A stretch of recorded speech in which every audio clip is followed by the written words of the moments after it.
look, someone's here already. Hold up, sorry. I'm all over the place here. Hang on. I'm just getting used to this like, device I've got. Oh, shoot. This little doohickey. Dagnabbit.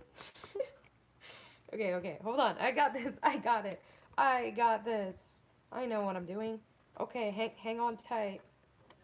Hang on tight, YouTube. Whoa. There we go. Oh, shoot. I don't want to break this. I don't have the budget to break this thing. Okay. Or the time, really. Nobody wants to break their stuff. Sweet. Okay. Off we go.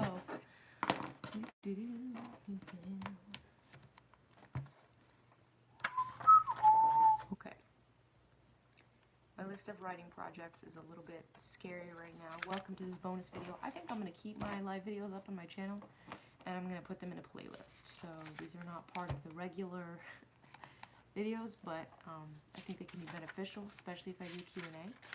So I'll put them in a playlist for those of you who are really into it. This was a list of urgent writing projects, and as you can see, so 10 urgent writing projects is an indication of a problem, okay? That is what a problem is. That's the definition of a problem. Basically, I have a story bible for a TV show that I really want to write, at least for practice, if not for production. I want to write a pilot for that show. I have a good script that is the sequel to Novelist. It's called Filmmaker. I wrote it. I need to rewrite it. I have another screenplay that that's what I'm going to be working on for this live sequence. It has a lot of soft titles to it. I got to talk, and I need to put together something for the book coming out, and then which I was talking about on my Instagram earlier today. By the way, if you don't follow me on Instagram, if you don't like Instagram, that's fine, but that's where I sort of document my process, so feel free to go over there. I try to stay on top of my stories. So I wrote my Cope Syndrome pilot several times, and there's a few more edits I want to make, and I'm working on episode 2. Got some more Medium articles to write, and a proposal for a reality TV series that I won't go into right now, but I actually think that could be pretty promising, because I already know some people who might, I know actually a group of people who might want to be involved in that, so thanks for your thumbs up. Feel free to say hello so I know who you are, unless you're like super shy. I'll try to keep an eye on the feed. The YouTube feed, sort of like it takes in a comment and then it disappears. So I'm sorry if I don't catch it, but keep in mind the replay will stay. So I will rewatch and check out your feedback on the replay. So one way or another, I will run into your comment. So just please keep that in mind. Okay, so here's the thing. This screenplay, it has several soft titles, including, I need a marker, and I don't, including Row, Aria. Is this upside down? I wish someone were here. I need to know if this is upside down for you. I guess it is, isn't it? Hold on. We can, this can be a little bit less upside down. Is this, okay, someone's here. Okay, this is upside down. Okay, thank you. Okay, at least this has got to be a little bit better. But is this backwards, or should I turn it this way, or is this way good? Waiting on the feet. What would I do without Katura? Literally, what would I do without her? If I didn't have her to vet my live streams,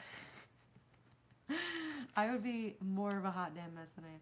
That's better. Okay, thanks, girl. Okay, so Ro, Aria, Anima. Okay. We have oh good, a lot better. Okay. We have a woman named Aria, finds a character named Ro who is haunting a bookstore His book has gone out of print and he is haunting bookstores to find himself, literally. And this started to go in a lot of different directions. As far as Jungian theory of the anima, I'm going to talk about this a lot because I really think that continuing the work of Carl Jung is part of my legacy, but that's another story. So, Jungian theory of the anima dictates that woman has an inner man and that he has 4 iterations, a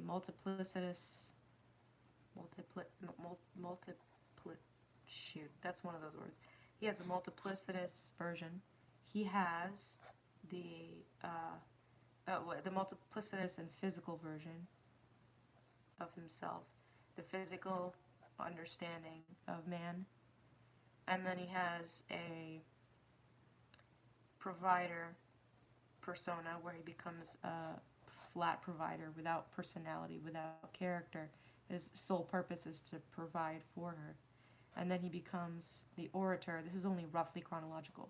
So he becomes the poet, the dreamer, the effeminate man. And then the final iteration of the animus is that he is the guide, the spiritual guide for her. And the woman's relationship to her inner man, so to speak, would sort of fluctuate between these 4. And it's possible that this screenplay could be a great opportunity to explore that, but I still don't think I'm quite ready for it. So I've got another outline, another possibility where I don't know if this is readable. I kind of want to get like a thicker marker or something like that, but actually, hold on. I do have one right here. So, she meets Ro, and she has this, so she meets Ro in the bookstore. Arya is broke. She has just left her job, or she was fired from her job. I don't even remember because I have multiple versions of the story. So she has money, but she's kind of broke. Obviously, it's semi-autobiographical. And then there is a character from a TV show she watches called The Pain Bottle Collective. And he leaps out of his story, so we'll call him Theta for now. He leaps out of his story. If you want to know more about this Greek lettering method for characterization, let me know because I could probably do 2 or 3 videos on that down the line. It might take a while with only 3 videos a week, but I'll get to it.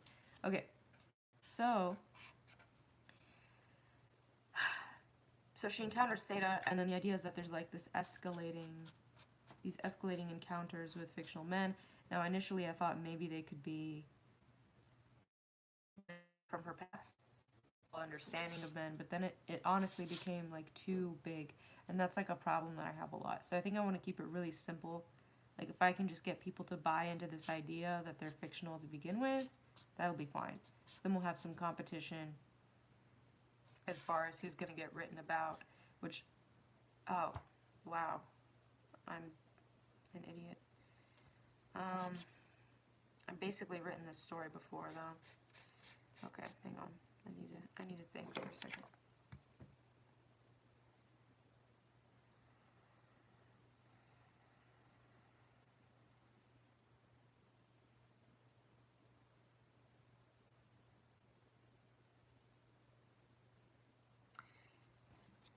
One of the things I thought of today, and I don't know if this fixes my problem, was that my chronology is off.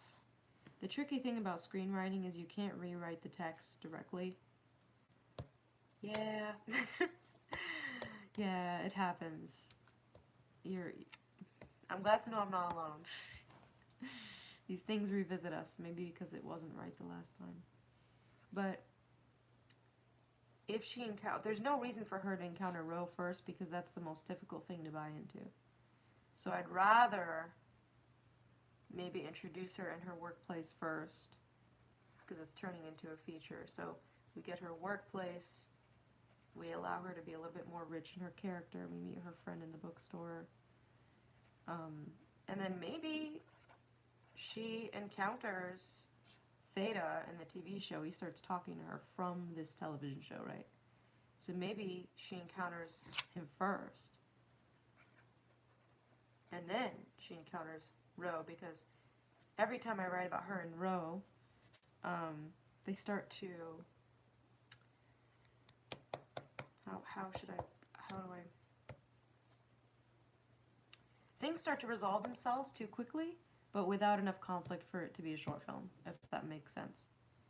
So you can either inject conflict, or you can take the elements you have and like rearrange them. And since I know that my biggest of the two, between conflict and timelines, I struggle more with timelines. So since I know that is my weak point, I start there. Now that is not what you should do if you're trying to find the strongest story. That's what you should do if you're trying to become the strongest writer, is go to your weak point.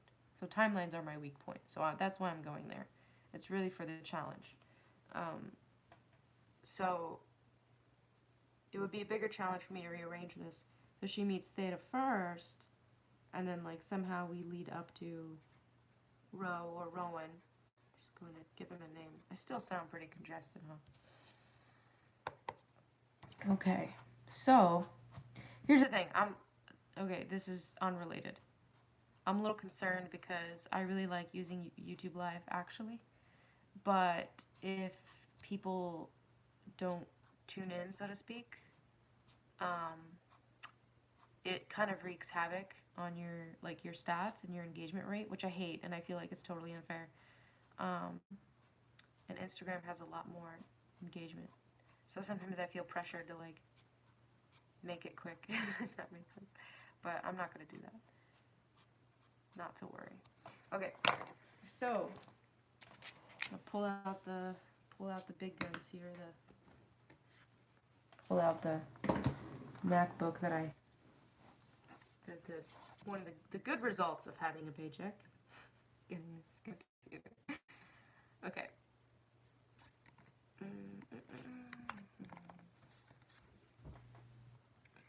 Give me a minute while Oh, actually, hold on. Let me try something. I'm curious to know whether I can view. Well, it's not gonna let me. No way. Because then how? I'm trying to see if I can view the live comments. Holy crap, I can. Okay, so I'm watching my own live show. This is good. This is good. So now Katura, I can actually see your comments. So let me read them. Yeah, switching the genre and the point of view of the character is fun. I haven't tried switching the genre that much. That might be something I need to try. Is this for a short or a pilot? So, question. Arya and Ro is a standalone.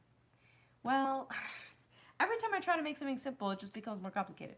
Technically speaking, stories about women who interact with these Greek letter archetypical fictional men is a series for me, because that's something I'm trying to build a body of work out of that.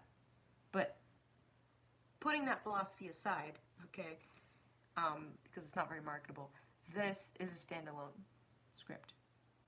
So I was hoping for it to be a short film, and maybe when I edit it down, it will be. And if it's longer than that, I'm basically just going to have to make a call about whether I want it to be a short film or a feature. You know how they say your memory goes as you get older? Just FYI, since I know you're younger than me, that happens like right away. Like I'm in my 20s and it's starting to happen. So just be aware, like do crossword puzzles, take your health seriously. I'm not even kidding. Because it's basically, it's shorter than you think. This youth that you have. Okay.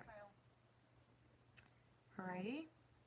Okay, so now I can see your comments on my computer, so I think that's going to help a lot. And I know. I think there's some delay, but it should still help. Okay, where's my screenplay? Okay. So, come on. Trying to get it to go on the right desktop. My story about Arya and Ro. Let's put these here. Okay. One of the things I like to do, and I'm putting this in my outlining video, is I write a first draft first. This is the thing, if people actually sit through these live streams, they're going to get a lot more info. because if you want to wait for it to be in an edited video, it's going to take a while. Okay. I outline the first draft as it is. So I make an outline of how the first draft is, even if it's not the way I want to be. And then, like, I'll add the things that I want. So I'll use regular text. And then as I'm outlining the first draft, if there's something I want in the second draft, then in my outline, I'll add that part in caps as if I wrote it in the first draft, even though I didn't. And then I'll go back to regular text. That's how I outline. So if I look at my outline, okay, yes, all my problems are to do with the timeline. She doesn't have enough conflict in the beginning that the viewer knows about.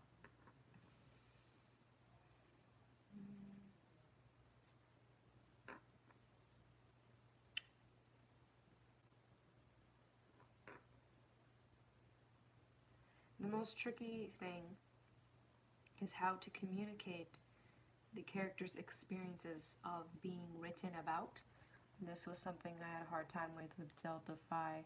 Like, how do I communicate how they feel, and what is that going to say?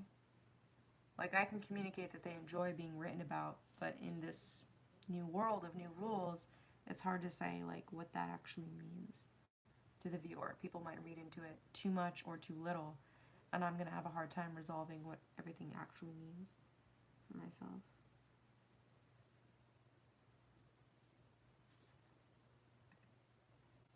Oh my God, that is such an important thing.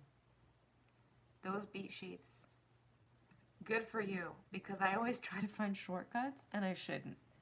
I mean, beat sheets are important. You gotta just do them. Like the, what are they called? Storyboards, you don't have to do. I get that. They're a little expensive and not always worth it, but beat sheets, yeah. Gotta do them.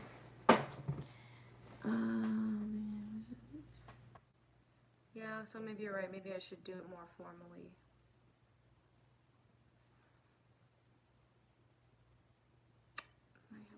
I just feel like I end up with the same problems every time I try to write this kind of story. My problems are the same. I have a list of symbols, and I have to decide what they do, like what those objects do. And I don't know, it didn't work for me last time, so I'm wondering, do I need to do something different? Or do I need to keep playing around with this structure until, like, things work? Like, does it just seem totally far-fetched? I mean,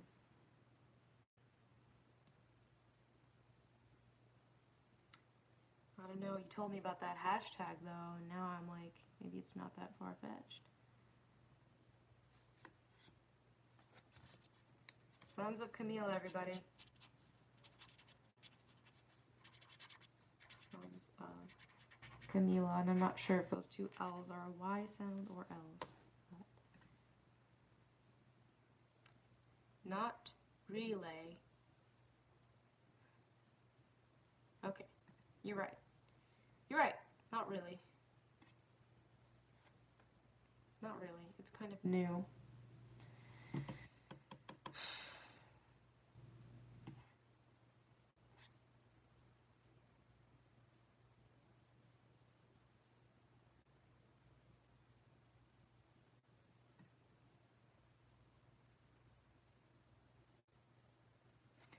Some people sell theirs. True. You're right. Let's see.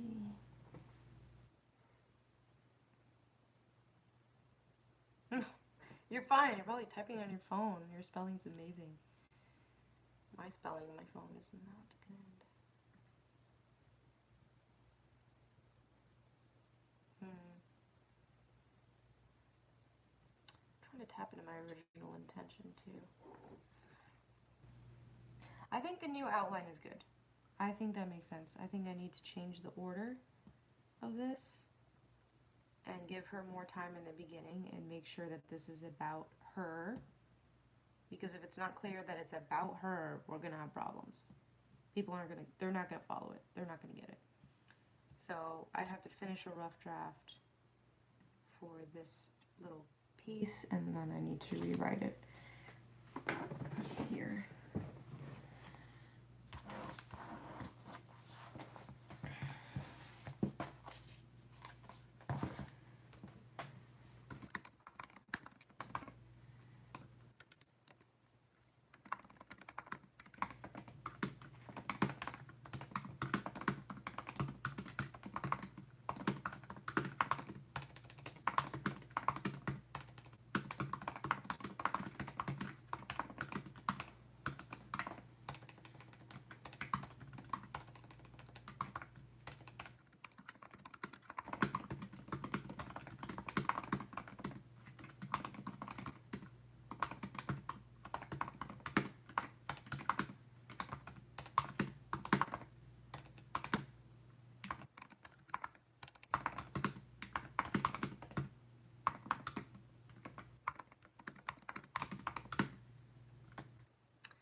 guess it could still be a short film if I make Ro attached to like the resolution.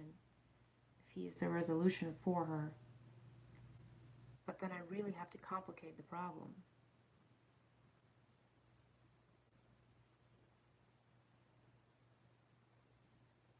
Her pre-existing problems would have to be deeply connected to their encounter.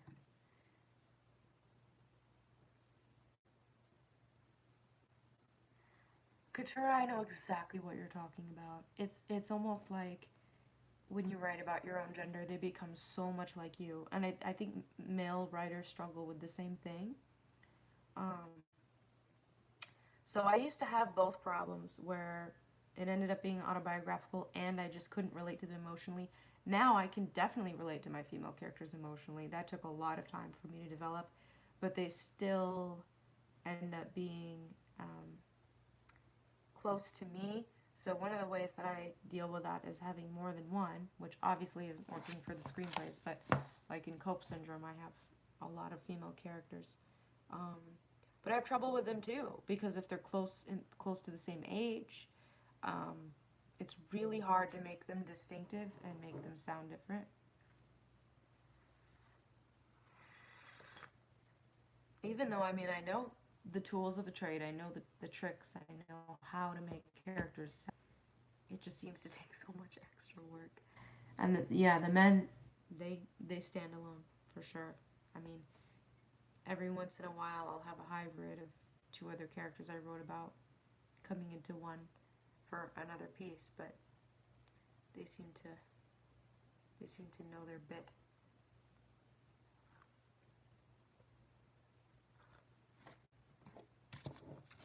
Alright, let me just update a couple of feeds.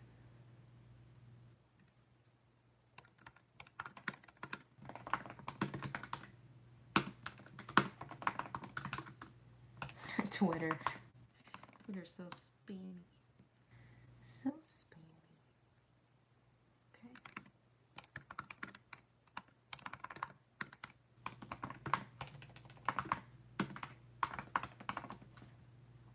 Okay.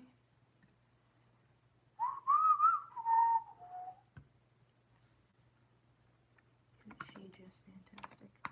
Okay, so that was what I needed to do for this project today. I needed to do the outlining. Welcome, other person, other individual who is watching. So I relate to that problem.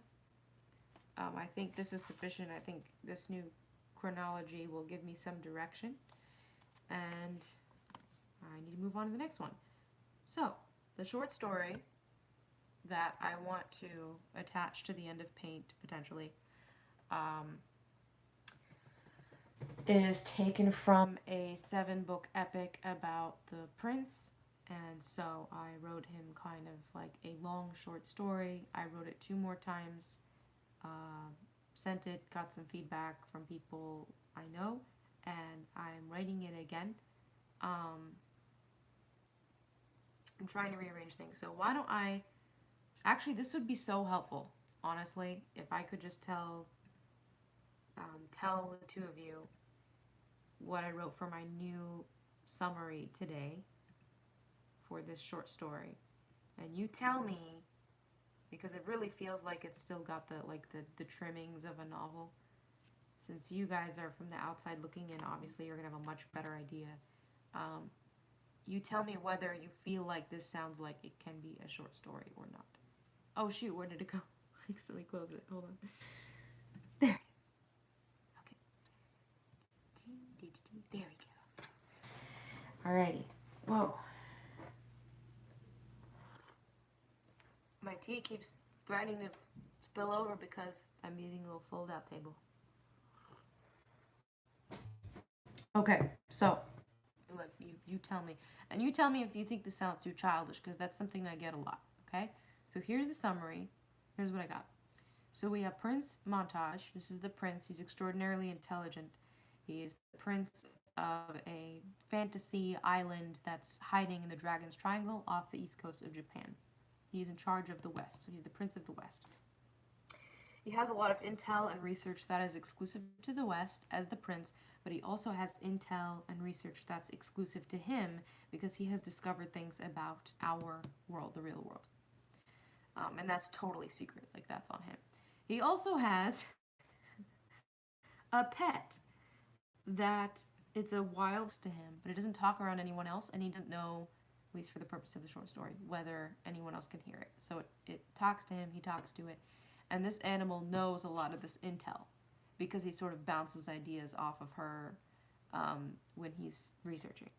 Okay, this is sounding more outlandish the more I say it out loud. Okay, so that's this context. Oh no, this is a full summary. And this is for a short story, like a narrative short story. Good question. So, the prince has an upcoming marriage. He's betrothed to the daughter of a merchant in the north. Okay? The west and the north are divided. I know what you're thinking. Why west and north? It doesn't make sense, but I promise it'll make sense. In the context of the story, it makes sense. But the north, the north and the west are divided, okay? They don't want to unite. So he is betrothed to this daughter of a merchant from the north. And he is required to take counsel with the manager of his harem, Annex, okay? There's one man in the harem, he's the manager of the harem. And the prince hates this man. He just detests him because they are polar opposites. They're very much foils in that sense. Montage is intelligent and too smart for his own good, and he's an introvert, and he values his gender norms. And Annex, the manager of the harem, is everything that the prince is not. He's required to consult with the manager of the harem before his betrothal, and he's having issues with that because he doesn't want to talk to him. So, hold on,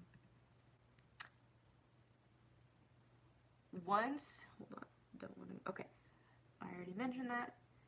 So the North and the West don't want to unite, but there is a rebel party, a third party in the country that wants the two of them to unite. So this rebel party kidnaps, confiscates the fox that has the animal that has all the intel, okay? So now, Montage, the prince, has to ally with his harem and the manager of his harem. Hey, Mara, what's up? He has to ally with the manager of his harem to go and rescue this animal, and he has to work with them because they are the only ones who are sworn to secrecy, and no one else can know that this animal has all the intel. That's it. That's it. That's all. Okay, that's what I took out of it. So there was a lot more because I wrote a rough draft of the novel. Well, I wrote 2 rough drafts of the novel, but so it sounds pretty convoluted, but that's basically the context. The context is basically you have these 2 people, they're diametrically opposed to each other, and they have to work together. They have to work together, and they don't want to, right? And that's been done a million times before, so that's a trope that's been done before. But it's just got a lot of very weird trimmings in it and some meta elements. So my reader said that the fox is a bit juvenile. So the fox is not going to leave the novel, but I have to ask myself whether or not this intel for the purpose of a short story needs to take that usual. I hear myself talk, and it's like all INFJs in our heads, we make total sense, and then we start talking, and it's like it makes no sense at all. So that's it. And I'm looking at, the draft I'm looking at is about 4,000 words, so it's not that long, even though it looks like it.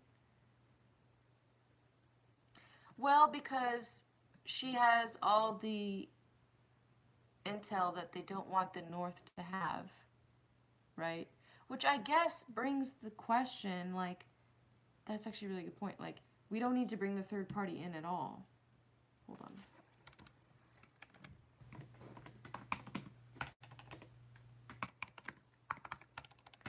I guess the intel could just be confiscated by the North. Oh my god, the betrothal has nothing to do with any of this. I'm realizing. Like, in the short story, it has nothing to do with anything. I mean, it's symbolic, but that's it.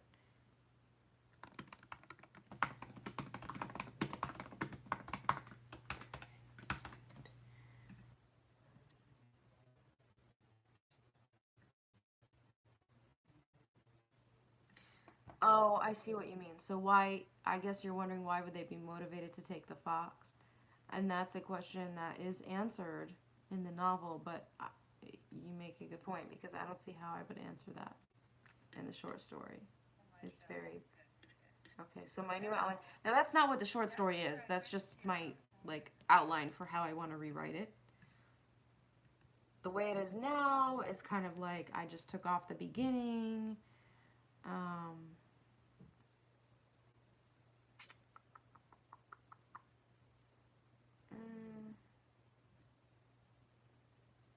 Okay, that was confusing then. So mostly, I guess I'm having trouble getting it to stand alone. So that was what I was looking at earlier today. I kind of wish I could package Say You're Sorry with it. I think it'd be a good match, but it's a little bit late for that. The fox? Oh, yeah, totally. But, you know, again, it's like, if I'm going to write a short story and it's not going to give me symbolic context in a short story, at least not in a way that's really clear to people, then I might not get to keep it.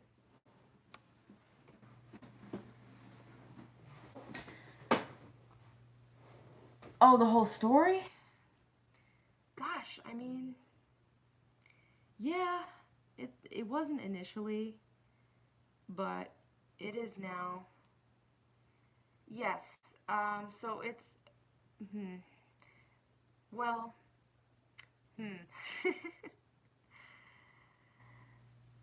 Did you get the feeling that it was supposed to be a commentary on something specific? I'm just curious, like, if you got that impression.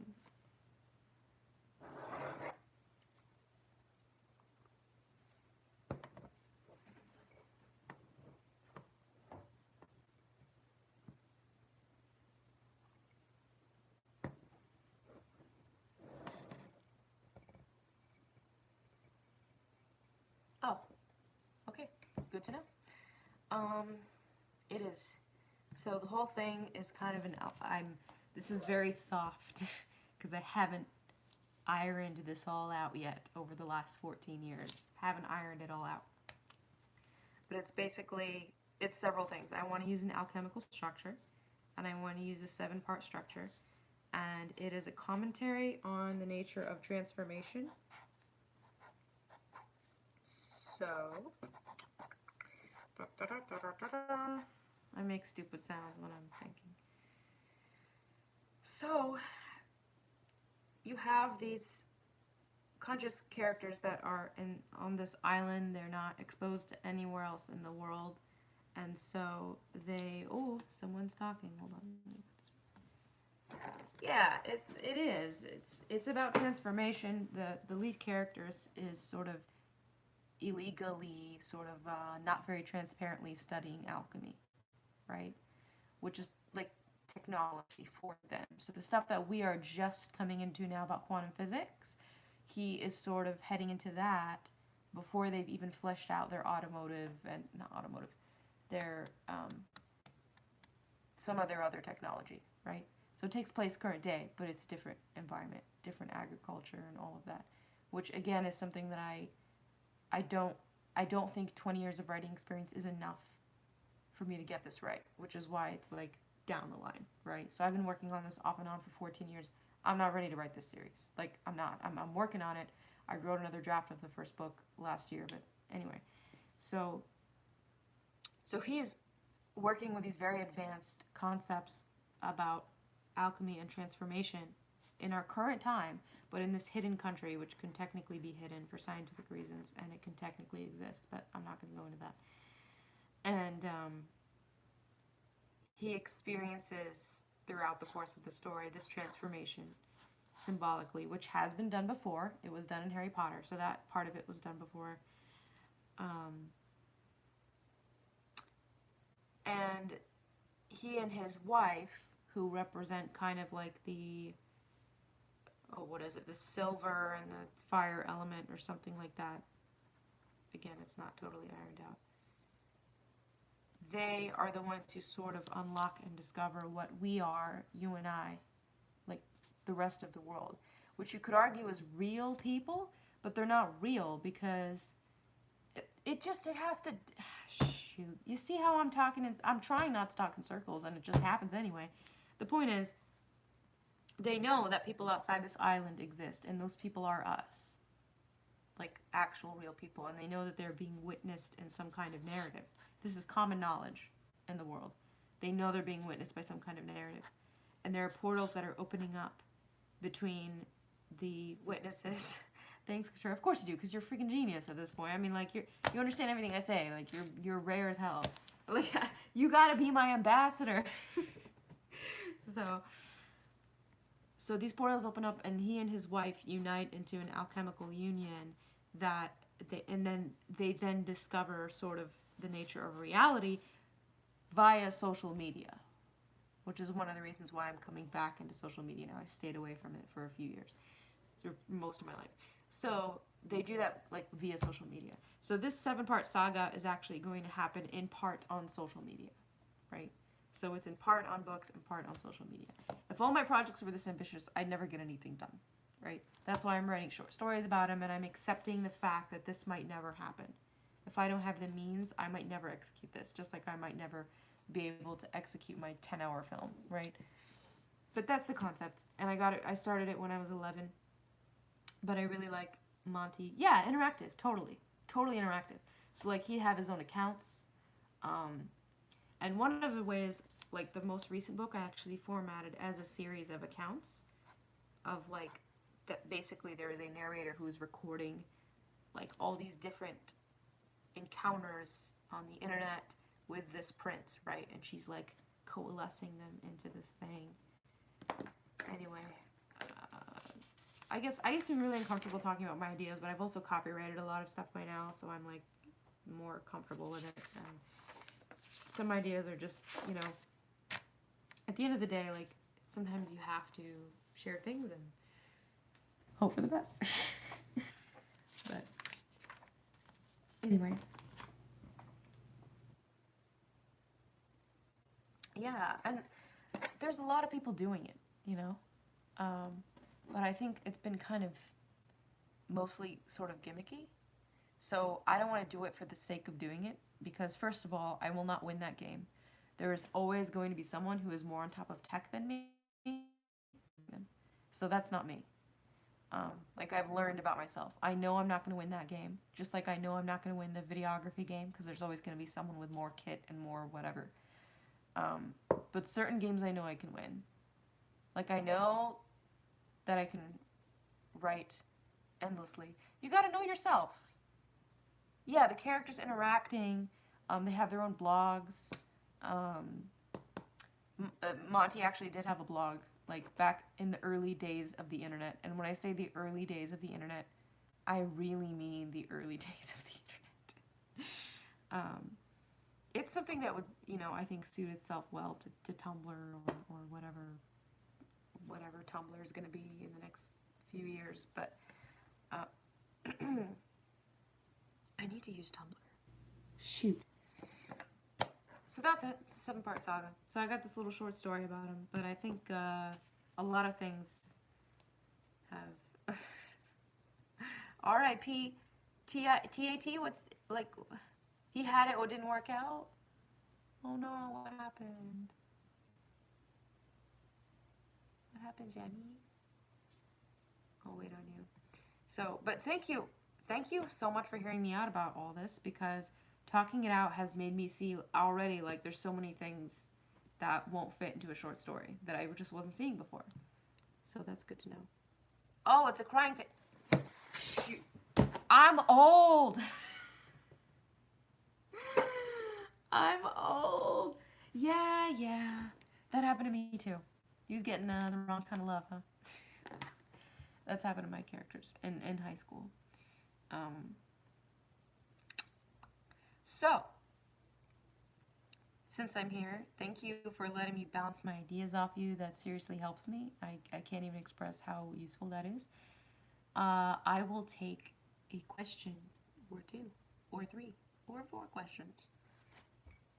Somebody's got a question.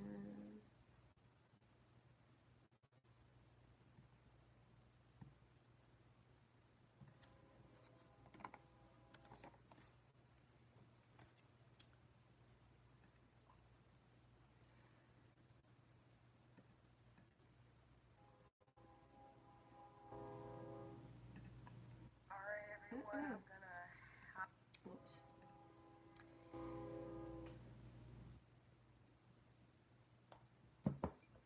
Try to figure out how to. Yeah. Super complicated. Well, I've got some time, so that's okay.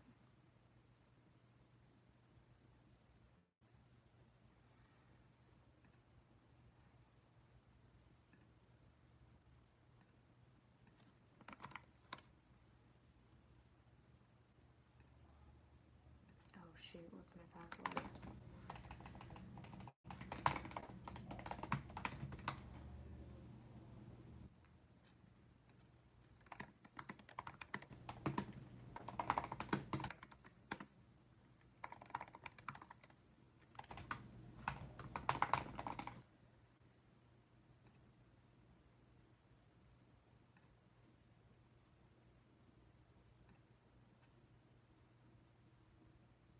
Ah, shoot. I hate Facebook. Jeez. Okay. Okay. Take your time. Go ahead and start typing your question. I can take your question. It's no problem at all. Boop, doop, doop, doop. Boop, doop, doop, doop.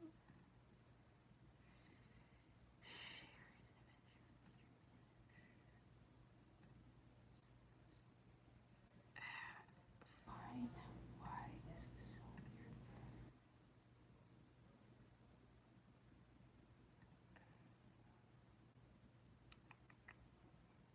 Oh man. I really just. Okay. All right. Got your question. How to not info dump. Well, it's good that you know that you're not supposed to do it because you're not. Don't do it. It's bad. It's ugly. Nobody likes it. Nobody cares. We all want to do it, but nobody cares the way that we care. So, how to not do it? Um, Quickest hack is to use body language before anything else. So, before your character says or does anything, put body language before everything. That will cut through the crap. I don't know why it works. I noticed another writer doing it when I was workshopping. I got your second question. So, yeah, I noticed that she did it and it actually helped her. I noticed that she wasn't info dumping, and for some reason, intuitively, I realized it was her body language of the characters. So, I used the body language first, and then what you got to understand is the only information that matters is what matters in the moment. So, because that's how real people are. So, if I have something in my past that's not related to the moment, it might inform like my being. But if that's not being expressed in that moment, it really doesn't matter. So, it doesn't have to be there. Ooh, your second question. Ooh, damn, I love your second question. Sorry, YouTube. Sorry, I didn't mean to cuss. Don't ban me. Okay. I'll get to that one. So that's the first thing, use body language. Only use information that's relevant right then. And realize that you can reveal things later and no one's going to get mad as long as it's consistent. So I have a character who is just really averse to alcohol and he doesn't like the smell of it or anything. He doesn't like it. This never comes up until it comes up, right? Now, if he was in a scenario where there's a lot of alcohol and he had no response to it, and then later he did have a response to it, that would be a bait and switch, and you see that in a lot of like massively produced syndicated TV dramas and comedy series, and it throws people off. It makes things feel less genuine. But as long as you're consistent, you don't have to show everything at the same time. Character sheets help because don't trust your memory, just don't. Okay. Second question. How do you convey complexity in a character Ooh, this question. Girl, you are asking the right questions. How do you convey complexity in a character without the character coming off quote unquote edgy in today's media? Suffering is more or less a trend. It's hard to show that in a valid way without being gimmicky or, I might add, exploitative. Just the fact that you're asking that question tells me that you know something of the answer. Well, let's break this down. Because I have thoughts. Oh, I have thoughts. So, the first key is the saddest one, which is that you have to be aware of how the exploitation is happening. So, if you know, and we don't want to be aware, but unfortunately we have to be aware, we know that like young girls in a story are used to represent innocence. Okay? And that's fine. Nothing wrong with that. Innocence and vulnerability. Okay? So, I promise this all comes back around. So because we know they're meant to represent that, we know that when a trailer or a movie's trying to get our attention, they'll show somebody axing off a young girl, even though she's not a character and she doesn't have a name and we have no reason to care about her. As viewers, we are expected to have an emotional response because of what she represents. I have a problem with that. Not even from a feminist point of view or anything like that. I have a problem with that because viewers aren't stupid and because we don't need to use people as symbols in that way anymore. I just don't think we need it. So when people make an edgy character, when people use like piercings, I'll tell you, here it is. Here's the list. This is it. Piercings, tattoos, vile language, to indicate that someone has had trauma. There's more, not just vile language. Silence, inappropriate social silence, which in books is especially annoying because the narrator will say that he or she was unusually silent, okay? These things, when we use those to indicate trauma without any real reasoning or behaviors to back it up, we are cheating ourselves. Ooh, is it a Tumblr roast? I don't even know. Forgive me, Tumblr. Forgive me, Tumblr. I got a place in my heart for you, I promise. But yeah. Now, here's the thing. There's a reason why we do that to begin with. Because when we're undeveloped writers, we need it. The inferior function of writers is their sensing ability. Okay? These superficial cues are picked up by our ability to use our physical senses. The ability to use physical senses is limited in writers. I'll take your word for it. Our ability to use our senses is not, as a general rule, this is not true for all writers, is not as acute as people in athletics, for example. Okay? Okay. So our sensing ability is not very sophisticated. And that's why when we're just getting started, when we pick up on sensory cues, things we can hear, see, whatever, and we attribute those things to something like trauma, that's the only way we know how to start characterization. That's fine. It's because we're just starting. This is a good place to start. The problem becomes, okay, that this is now the norm, and this is what I would, like, this is the equivalent of just juvenile writing. I mean, it's just juvenile, right? So that's my little spiel on that, okay? I was guilty of this too. I mean, Roger had all these trimmings, okay? He still does. He's still got a piercing here and there, but we don't have to know about that, right? That's just for me. Forget I said anything. Anyway. So, and then the rest of your question. So that was to prove your point. How do you convey complexity? So I was talking about trauma, which is often likened to complexity. Now let's talk about complexity. We want to convey complexity. Complexity.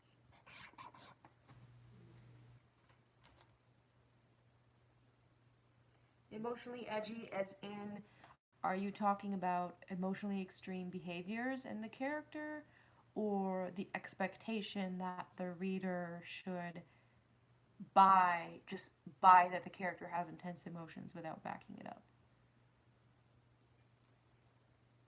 I'll wait.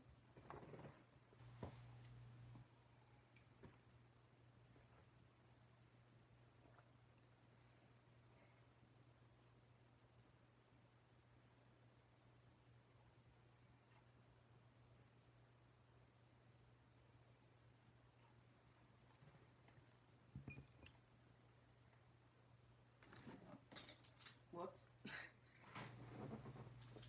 Okay, I'm not seeing anything from me, so I'll go on here. Complexity and emotional edginess. Well, first things first, there's an audience for that. There's an audience for melodrama. Crying about it. I see what you mean. Okay. How do you do it good justice? Well, you can hire a consultant. There are people who are hired just for this reason, especially in Hollywood.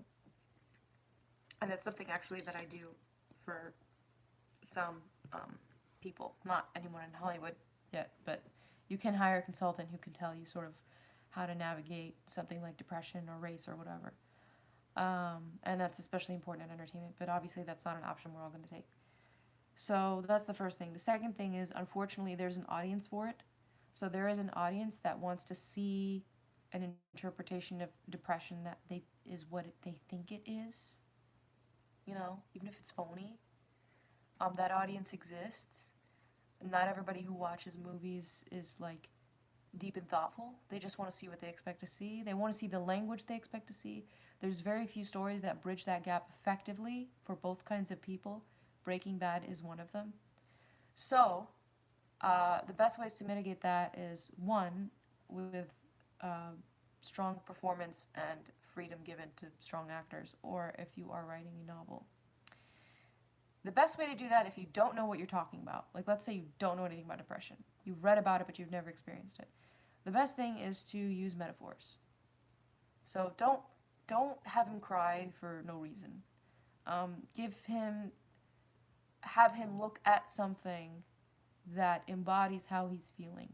Because even if a metaphor is really melodramatic and predictable, like rain on a window or a bird in a cage, these are really predictable metaphors. But using a metaphor is still less campy than exploiting the character's behavior.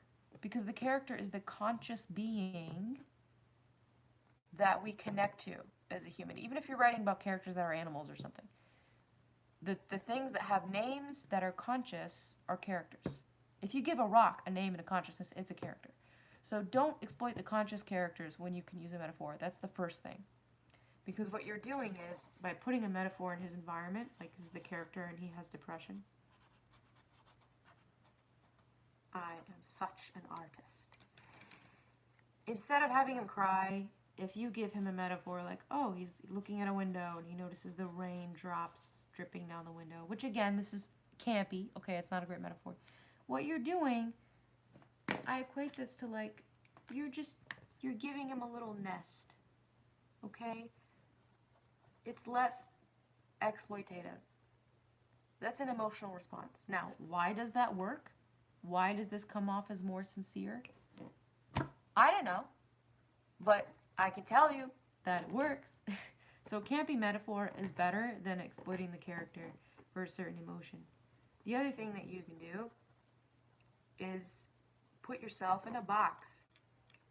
This is one of those scenarios, not a literal box, where having limitations helps you a lot. So one exercise you can do is write the scene without the letter A. And I guarantee you, if you give yourself a limitation like this, it's going to be really hard to rely on any devices that you wanted to. Because this is such a technical limitation, you're going to have to like work around it. Or you're gonna have to find a way to describe him crying that's so like radically different that it'll change things for you. Oh no. Oh, does that help? Does this help? I hope that helps. This one actually works a lot. I don't know why I didn't mention that first. I always come to the best point at the end of what I'm saying. I don't know why. It's almost like I have to talk my way into it to remember the good stuff. This will help. And even a metaphor is useful. Thanks, I'm glad that helps. So those are things you can try. And also, for me, it's hard. For me, I use the meta space, which I think, I don't know if I mentioned that in a video yet. We'll get there. But I use the meta space to let them get out the melodrama there. So I have a mountain, some towers, and a palace. My characters live there. I interact with them there. If they have any kind of melodramatic reaction, or if I'm visualizing that and I know it's not really fully human, I set it out with them there. I let them just get it out. Or I do it in an early draft that no one will see, right? Then it'll filter down better in the actual like fiction when they're in their canon. You know, a sobbing session in your meta space might translate to just one word in a final draft. So, but that's such a nebulous answer. I don't like to give people that answer unless they can really understand it, which I think you can. But that basically means, you know, just imagine it till it's out of your system. Because sometimes we need that. Sometimes, like, our minds, we want to go into the melodrama too. And realize that if you mess up, it's one of the most shameful mistakes. It feels the worst when you share it, but it's still okay. It's not that big of a deal. Write it as if you're watching them from afar. I don't know that I could ever do that. Honestly, that's hard. Watching them from afar. I always feel like I'm right up in my character's ear. I feel like I'm just right up in his ear. Like I'm so close I can tell when did he last shave. That's how I feel when I write about my characters. And that's the kind of thing I'm talking about. Like, don't use words like very... You probably know this already. Yeah, you watch the movie in your head. Perfect. Visualize.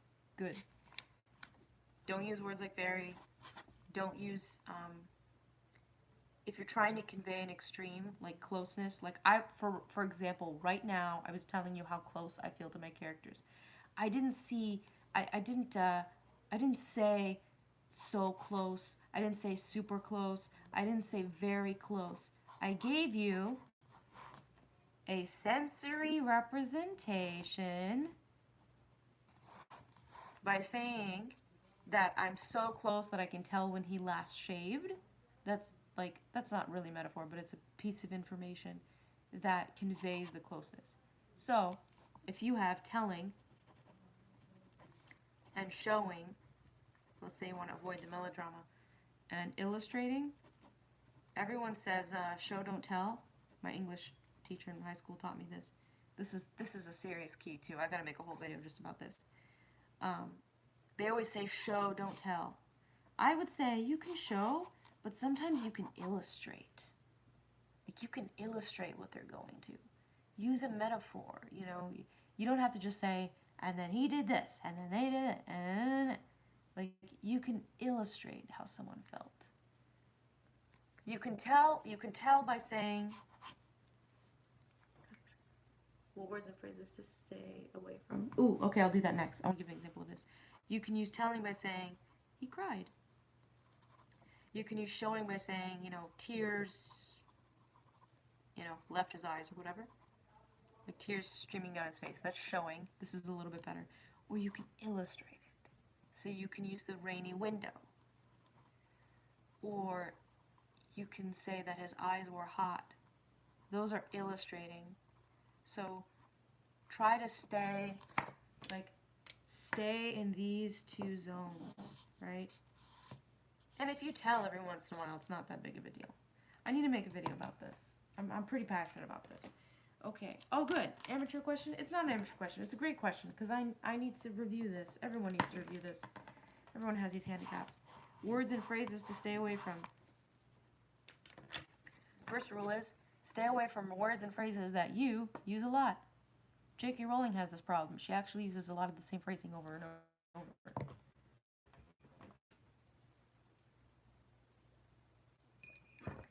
Stay away from hyperbolic language. What is hyperbolic language? Always. Never. Totally. It's okay if characters are talking that way, but your narration should not contain this kind of language. It flattens the text. It's the equivalent of what you were saying here about like being edgy and taking it to an extreme. Don't take things to extremes for no reason. Give yourself some leeway. Very. Stay away from that. Words ending in ly. Oh, good. Words ending in ly. Some other phrases that become crutch phrases. One of my biggest crutch phrases was so that. I used to use this way too much. He was leaning on the door so that his arm was halfway between da-da-da, so that this, so that. Like, so that. People use that a lot. ly words. Very. Another one, your dialogue tags, the he said, she said, just keep it there. You can use said, you can use yelled, you can even use shouted. Don't use any of the weird epithets. Don't say he rasped. Okay, nobody wants to hear that. Believe me, I know you've seen it, but it doesn't actually help anybody. Like all these weird versions of he said, she said, just drop them. And that's something I got from Stephen King, actually. Stephen King's book on writing is great. I'm going to leave a link in the description. So, stay away from those. That will help. But you can use them in your first draft. Your first draft doesn't matter. Do whatever you want. Don't feel like you have to censor yourself. And that's your, second draft rules. There. Okay. Let me hop over here, please. So, yeah, it sounds like you're very visual, too, and you... Like you said, you sit in a cafe and you have these movies in your head. I'm pretty rhythmically based, so for me they kind of come off as like music videos, and I try to decode the symbols. What if it is something that's written here? Strawberries. Okay. Yes, you can do that. Yes, I have done that. Editors hate it. It's hard to get away with. Just know that that's the case. And know that your reasoning has to be very sound, and it has to be both concrete and symbolic. Like, it has to be both. So, and by that I just mean, if you're just trying to make strawberries an indicator for him specifically, you have to have very specific intentions about what is the meaning of strawberry and fruit, and what is the meaning of body, and why are you making that relationship. If you're in an art program now, they're going to talk about this. That's true, they will, but so will apples. It's never just strawberries, but it's still... And you don't have to take my advice. I'm just saying this is what an editor's going to tell you. An editor's going to tell you, okay, why are we using fruit? Like, they're going to look at it from a artistic, like a symbolic perspective and say, if we're likening this part of his body to a specific fruit in one way or another, what are the relationships between that? Are the other characters regarding him in some way as fruit? Is he valuable in some way? I'm already questioning in my mind. I'm like, are there crops in the story? Like, if there's a fruit farmer in the story, then all of a sudden your word choice becomes really intense because there's so many levels of subtext. If there's not, and you're just doing it to do it, because that's what you want to do, I say, go for it. That's what you want to do. But you're going to meet some resistance.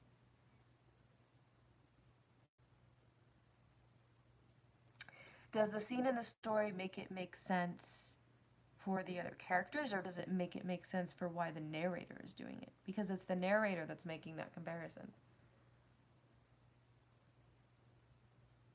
That's the question that you might have to ask yourself.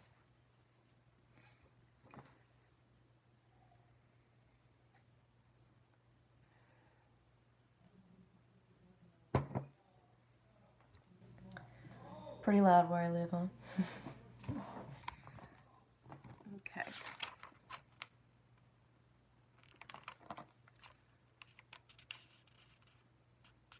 Okay, so now we're talking.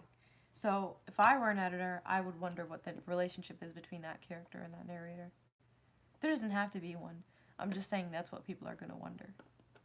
So, but it's an interesting notion. Okay, so I think, thank you, thanks. This was really helpful. I got some journal ideas for 2 different outlines. We talked about Jungian theory. We talked about phrases to avoid, an exercise you can do to prevent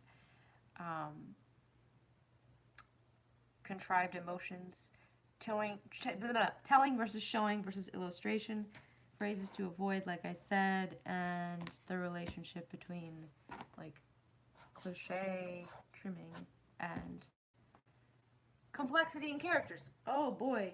Thanks. I thought it was fun too. I'm so glad you're always watching. It's awesome. It's so good to know there's at least one person out there watching. Thanks so much, Gitara.